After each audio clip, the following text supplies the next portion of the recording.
A un amigo de la casa que siempre está tan atento para conversar con nosotros. Venimos conversando hace muchos años. Recuerdo en las PASO del 2013, cuando hicimos la transmisión en Nacional Rock, en aquel momento, participó Julio Burman, que ahora tiene la gentileza de conversar con nosotros. Querido Julio, ¿cómo estás? Hola, Daniel, ¿cómo estás? Bien, politólogo y director de la consultora Observatorio Electoral. Te voy a pedir, por favor, si hablas cerca del micrófono, así los oyentes y yo, sí, te puedo escuchar bien. Bien, a ver, varias cuestiones que tienen que ver con este proceso electoral, Julio, ¿no? Cristina, en la entrevista que dio en C5, bueno, habló de un escenario de 3/3, ¿no? Y preocupada más por los pisos que por los techos. Sí. ¿Vos coincidís en ese diagnóstico que dio hace semanas atrás y quizás el escenario cambió? ¿Observás que hay tres fuerzas más o menos competitivas? ¿O, como algunos perciben, pareciera ser que el fenómeno de Javier Milei, por lo menos electoralmente, se está desinflando, dicen algunos? Mira, tomo lo de los tres actores. 3/3 así aritméticos no sabemos. Pero tres actores sí, creo que están ahí: el oficialismo, Juntos por el Cambio y La Libertad Avanza. Creo también que tenés 4 candidatos competitivos, ¿no? Que son Massa, Bullrich, Larreta y Milei, que me parece que están los 4 en la franja de 15 a 25%, ¿no? Pero lo que no me queda claro, porque eso de los 3/3 puede ser engañoso, me parece, es cómo votan después todos, ¿no? En octubre. Si esos 3/3, si lo que pasa en las PASO se replica en octubre, se van a empezar a cruzar los votos, ¿no? No sé si el votante Milei después no vota estratégicamente Junto por el Cambio, si algún votante de Larreta, en caso de perder Bullrich, no va a Massa. Y la otra duda que tenemos todos es cuánto va a sumar el conjunto de las 3 fórmulas panperonistas, ¿no? Que tenés Grabois, Schiaretti y Moreno, ¿no? Si ese conjunto se acerca a los 10 puntos en total, cosa que no me parece descabellado, el gran desafío de Massa va a ser después alinear todo eso, ¿no? Y eso se puede producir, no se sabe exactamente ese comportamiento, ¿no? ¿Se va a producir en la elección o eventualmente puede producirse en un eventual balotaje? Y aprovecho para preguntarte, en lo que vos observás, ¿es inevitable el balotaje o pensás que una fuerza puede llegar a tener 40 puntos y 10 de diferencia? No, yo creo que vamos hacia un escenario de balotaje porque me parece que habiendo 3 actores, ¿viste? Salvo que, como dijiste vos, que se desinfle alguno, que yo no le estoy viendo eso, pero bueno, la verdad que la arremetida de los últimos días contra ese tercer actor es muy fuerte, ¿no? Contra Milei, ¿no? Es terrible, ¿no? Realmente... Es una novedad, ¿no? Una novedad. Nosotros estuvimos hablando en el inicio del programa que definitivamente podemos decir que es la novedad política, por lo menos de esta semana, y digo esta semana porque está ocurriendo esta semana, que el mismo sector que le estaba dando los anabólicos a Milei. Estamos hablando de La Nación Más, como para que lo entienda rápidamente el oyente, ¿no? Un canal que hace 3 días no nombra a Cristina. Es una cosa impactante, ¿no? No presté cuenta a ese detalle. Bueno, te cuento, hace 3 días que no nombra a Cristina ni en ningún momento, pues está todo el día hablando de Milei. O sea, se convirtió en la nueva Cristina. Así que sí, bueno, hay que ver qué pasa con eso. Yo creo que en realidad eso a Milei no sé si lo baja, porque el voto Milei es un voto que está muy enojado con todo, ¿no? Y si le pegás a alguien que hace antisistema, no sé si lo bajás. En los casos de Trump o Bolsonaro, etcétera, que también tenían todos los medios exactamente, en ese caso, cuando lo atacaban, más crecía. Tal cual, se hacía como, le dabas un aura de rebeldía, ¿no? Sin ser especialista en el tema, en el caso de Bolsonaro lo seguí un poco más de cerca. Me parece, para mí, que tanto Trump como Bolsonaro tenían una destreza, una astucia política de la cual me parece a mí Milei carece, ¿no? Y tenían también una apoyatura fuerte, porque claro, si bien era una especie de bicho raro en el Partido Republicano, bueno, está el Partido Republicano atrás. Y Bolsonaro, bueno, vos dijiste... El partido militar, ¿no? y sí, además tenía toda una red de partidos locales que era fuerte, y el tipo llevaba 25 años en el Congreso, no era un improvisado. Claramente. Bien, por último está hablando con Julio Burman, que es el director de la consultora Observatorio Electoral. Julio, ¿qué podemos decir de la novedad también, que es muy reciente, de la candidatura de Sergio Massa, ¿no? Una candidatura a priori por su definición, por lo que contaron, una definida más en el Palacio, ¿no? Un poquito más palaciega, un poquito más de gobierno, de dirigentes, que está empezando a acomodarse, ¿no? Con el paso de los días, por lo menos la cuestión del discurso, comando de campaña, ya empieza a haber algunos indicios en ese sentido, pero que genera de alguna manera una discusión muy fuerte, fundamentalmente en la militancia silvestre y en la base electoral. ¿Cómo ves esa cuestión, ¿no?, que está a cielo abierto, teniendo en cuenta que para ser presidente de Argentina te tienen que votar entre 12 millones y 14 millones de personas, ¿no? O sea, son 14 millones de personas que tienen que entrar a un cuarto oscuro y elegir una boleta con tu nombre y con tu cara, ¿no? O sea, tiene que haber una especie de voluntad y de vocación muy grande, ¿no? Un contrato, ¿no?, entre el votante y el candidato. Exactamente, el famoso contrato electoral, que puede ser emotivo, que puede ser racional, ¿no? Las razones son, nadie vota a una persona, no todos votan por lo mismo de alguna manera, ¿no? Mira, ¿cómo ves eso, Julio? Sería importante eso que vos dijiste, el voto emotivo, ¿no? Porque la verdad que el voto racional se complica un poco, porque, bueno, estamos hablando de alguien que está al frente de la economía, que tiene que mostrar cosas distintas, ¿no? Ahora, sobre el tema voto emotivo, yo también creo, tomando lo que dijiste vos aplicado a Trump, que Massa es una persona habilidosa, ¿no?, y que se va a saber mover muy bien en todo este mundo de ser candidato, que es un mundo que para él es como nuevo. O sea, ya sabemos que él fue experimentado, pero hace 8 años que está fuera de este mundo, ¿no? Él arrancó en 2013, ahí en aquella oportunidad que recordaste tuvimos en Radio Nacional, después 2015, pero de ahí en adelante es un bicho del palacio, ¿no? Y creo que estos 8 años que pasaron desde que él... Sí, no tiene territorio, no tiene organización atrás, no tiene un partido, tampoco tiene grandes cuadros técnicos. Si uno piensa, le saca la foto al masismo y no ve, no sé, está Tombolini, digamos, no nada contra Tombolini, pero no es que está detrás Lavagna, Schiaretti o ese club de intendente, ¿no?, que tenía, ¿no?, con Castropoli, con mucha gente potente en su... Bueno, todo eso lo perdí, también perdí el discurso, porque aquel Massa era más antica, que tenía un discurso armado de oposición, y otra cosa, también fueron 8 años que cambió un poco la comunicación, ¿no?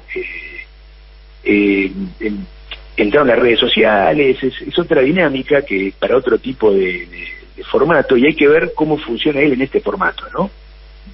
Hay que ver si no queda un poco desactualizado lo que él sabe de estar ahí en el mundo de las elecciones.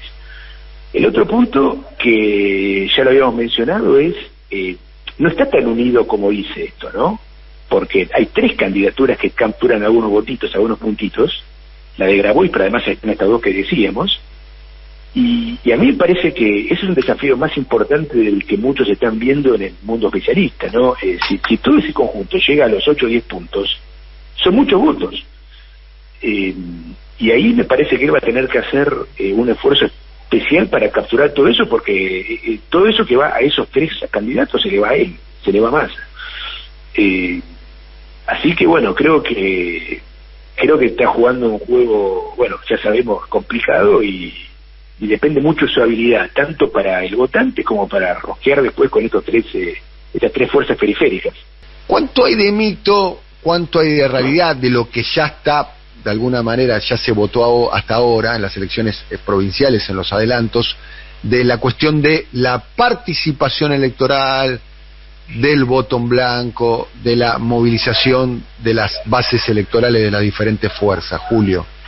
Mira, Lo que sabemos es que no ha sido igual en todos lados. Hubo algunas provincias donde pasó este fenómeno que estás diciendo vos de caída en la concurrencia y aumento del voto en blanco, pero otras en las que no.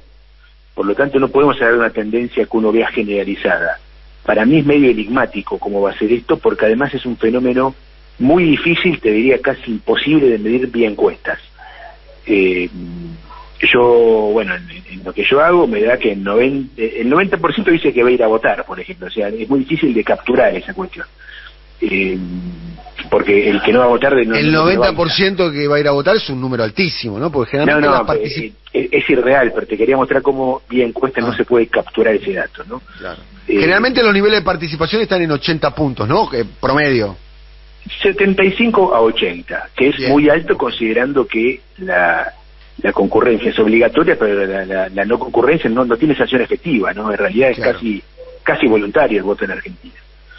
Pero lo que pasó en varias provincias a mí me parece un antecedente preocupante, aunque no me animaría a decir que lo puedo poner a lo nacional.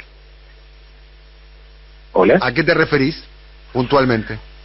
No, puntualmente me refiero a una provincia como Córdoba, donde tuviste niveles de no concurrencia demasiado altos con voto en blanco, ¿no? Bien. ¿Y lo percibiste en otras provincias? ¿Se habla también de la cuestión del Chaco, por caso? Sí, Chaco fue muy raro, ¿no?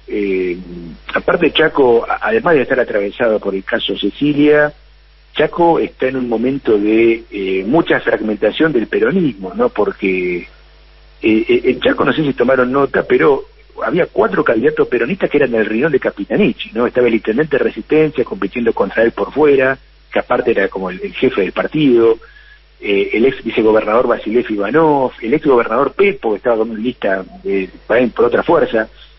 Por lo tanto, creo que en Chaco estaba como medio quebrada la movilización interna, ¿no? Pero tampoco diría que eso me sirve de ejemplo para pensar a nivel nacional. Estamos hablando con Julio Burman, pasamos de la cuestión de la participación, que no sé si coincidís con nosotros, que va a ser uno de los enigmas a resolver la noche de las PASO, ¿no? ¿Cuál es el nivel de participación electoral? Sí, y creo que es algo que golpea potencialmente al oficialismo, ¿no? Porque la gran duda también con la no concurrencia, la abstención, es el que se quede en casa a quien no hubiera votado, ¿no? Y bueno, creo que ahí hay un problema particular, ¿no? Pues, ¿en qué medida se está peleando? ¿Por qué pensás que perjudicaría más al oficialismo? Porque es aparentemente a lo que sucedió en la elección pasada, ¿no? En la del 2021, donde también tuviste un aumento de la no concurrencia y tuviste justamente un oficialismo que perdió votos, ¿no? Y la conclusión provisoria que tenemos, pues también esto es difícil de medir, es que buena parte de esos votos que se perdieron se quedaron en casa, no fueron otras fuerzas. Bien, muchos sostuvieron eso, que de hecho alguno hasta lo dijo textualmente, dijo, nos perdonaron la vida, digamos, antes de votarnos en contra, no fueron a votar, como un gesto de todavía algo de confianza. ¿Vos percibís que eso puede pasar? Sí, y agrego otra cosa, dado que este año tuvimos un récord de desdoblamiento electoral, ¿no? 21 provincias votan de fechas separadas, ahí también hay como menor incentivo a la movilización, pero cuando vos tenés la boleta larga con todos los niveles, bueno, puede ser que algún nivel no te entusiasme mucho, pero bueno, vas a votar porque tenés la boleta para votar a otro, ¿no? No sé, tal vez no te gusta mucho el presidente, pero votás al gobernador o viceversa. Cuando tenés la boleta más corta, es como que las motivaciones para ir a votar o para movilizar a los votantes cae también, ¿no? Así que también para mí es enigmático. Aquella famosa elección del 2003, ¿no? Que esta se parece un poco, ¿no? La elección que justamente de la que salió Néstor Kirchner presidente. Hubo unas pasos sin paso, ¿no?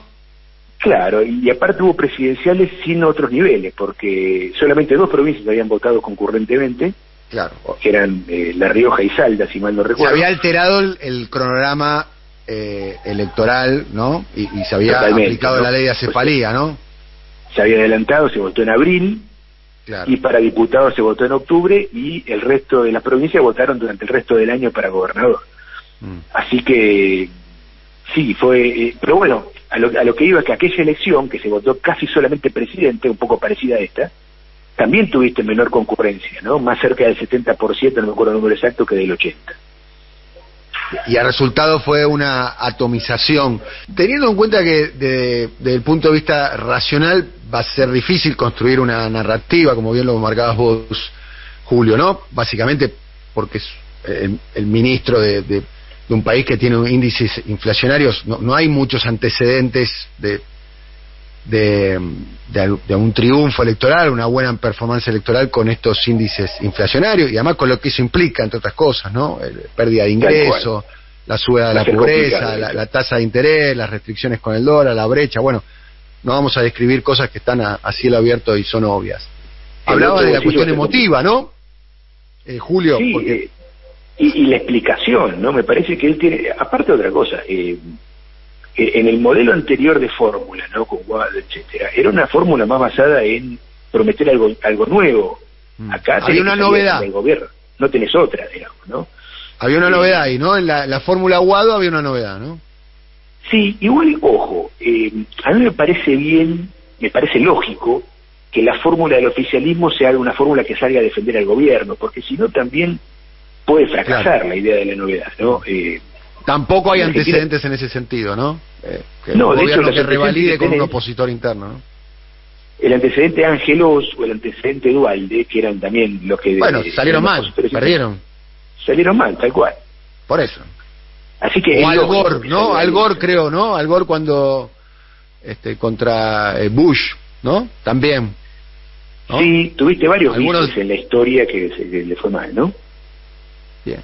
Y volviendo a la cuestión, ¿cómo se podría construir una narrativa más emotiva, ¿no? Un poco lo que se ve, para mi gusto insuficiente, es como el resto es peor, digamos, para decir una manera. O ¿es esto una derecha más feroz? ¿Alcanza con eso, digamos, o es insuficiente? Eso no sé, la derecha le iba mejor a Guado, ¿no?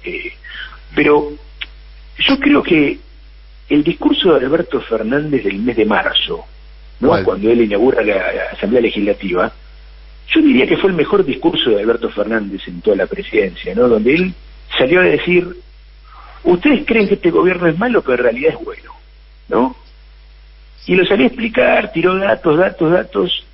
Eso me parece que es algo que él puede hacer, ¿no? Y eso sería ¿Lo puede hacer Massa o Alberto?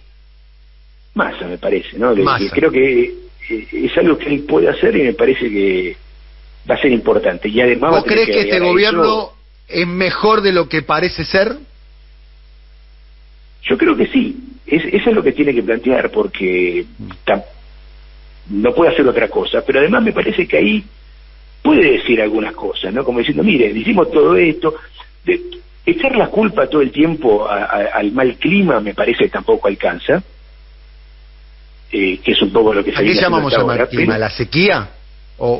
Sí, la pandemia, bueno, todo eso, ¿no? Ya eso está un poco agotado, ese camino de las exculpaciones, ¿no? Pero bueno, creo que reivindicar positivamente y apelar al peronismo, digamos, a que el partido que plantea la posibilidad de una vida mejor es este, no es el otro, creo que eso combinado podría ser un discurso de campaña, ¿no? Mucho más no se va a poder hacer tampoco. Bien, o sea, el margen de maniobra es un margen breve, digamos. Sí, pero bueno, qué sé yo, estamos hablando de un político que es habilidoso, que enfrente no tiene tampoco al Barcelona de Messi, y que tal vez pueda inventar algún recurso retórico para explicar bien lo que quiere hacer, ¿no? Me parece que combinando cosas tal vez pueda encontrar un discurso potente y va a requerir también de un poco de muñeca todo eso, ¿no? Bien, Julio, te agradecemos mucho el contacto con nosotros, muchas gracias. A vos, Daniel, un abrazo. Un abrazo muy grande. Julio Burman, politólogo, es director de la consultora Observatorio Electoral.